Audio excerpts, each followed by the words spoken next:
Hi, I'd like to tell you something about the alternative power network we are building for the SHA Hacker event in 2017.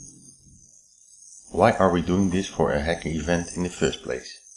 There are lots of people at those events that use power. They need electricity for laptops, lots of blinking LEDs, fridges, projectors for their home-built projects and more. And all of the people on those events are extremely creative and open for something new. Normally at events the power will be provided almost solely by diesel generators. Some people bring other power sources like solar panels as well. But the surplus of that power is generally not stored or shared. And delivering power back to diesel generators is not a good idea most of the time. That's why we've come up with the idea to build a large DC power grid. The grid will still run on diesel generated power, but as more people add alternative energy, the generator will consume less fuel. Surplus energy can be distributed to other users, and even small setups can deliver their power to DC grid without much loss. Almost any power generating setup can be used. Think of solar and wind generators, wood gas generators, and even experimental setups like swing generator or a water wave setup.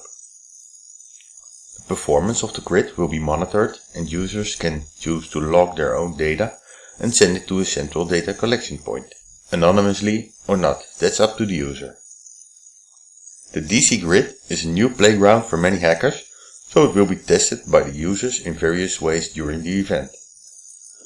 And if somebody breaks something or trips a circuit breaker, the problem is solved automatically most of the times, as people are eager to help each other out at these events. For safety reasons, we must make sure the grid voltage does not reach 50 volts DC. Precautions are made to make sure of that. That's why we chose to use 42 volts, with a 50% margin for the base voltage. Everything will be fused and earthed properly, so people can safely use the energy. There is more than enough power available for most users and villages. We've estimated average power usage on peak moments to calculate how many people we can provide energy for. The area is wide enough to let all these people have their own space to put up tents and villages. How to connect devices to the grid will be explained on the website in the very near future.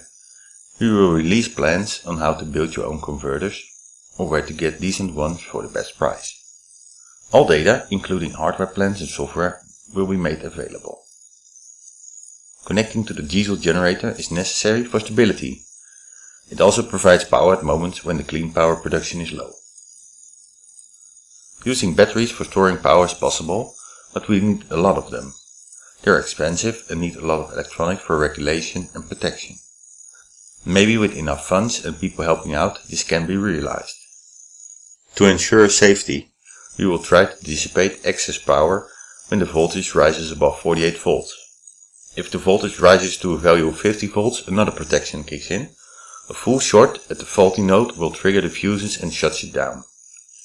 Each protection is installed at every distribution point in a redundant configuration. It should be relatively safe to touch the powered wires, but we advise not to. It is safe to connect anything if you use the right converter. For extra safety, you can build a crowbar device that shorts the output if the converter fails. We will go into detail about this on the website. Once the system is built, it's easily broken down, stored and ready to be reused at other events or for other purposes. It makes sharing power easy and triggers people to think about the energy they use and how much they actually need. Software and hardware will be made available on the website before the event. If you are participating as a company, you can use this data to test some of your own products on the grid and get valuable user feedback, for instance. This event is visited by people who have fresh ideas of how the future of energy could look like. For engineers, the environment is as much relaxing as it is challenging.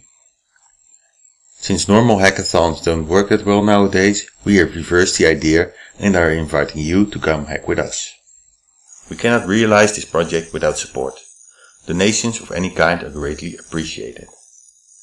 We are building this in our spare time next to our regular jobs. If you'd like to participate in designing or building the grid, please check the Help Wanted section. We are very thankful if you could spend some hours of your time.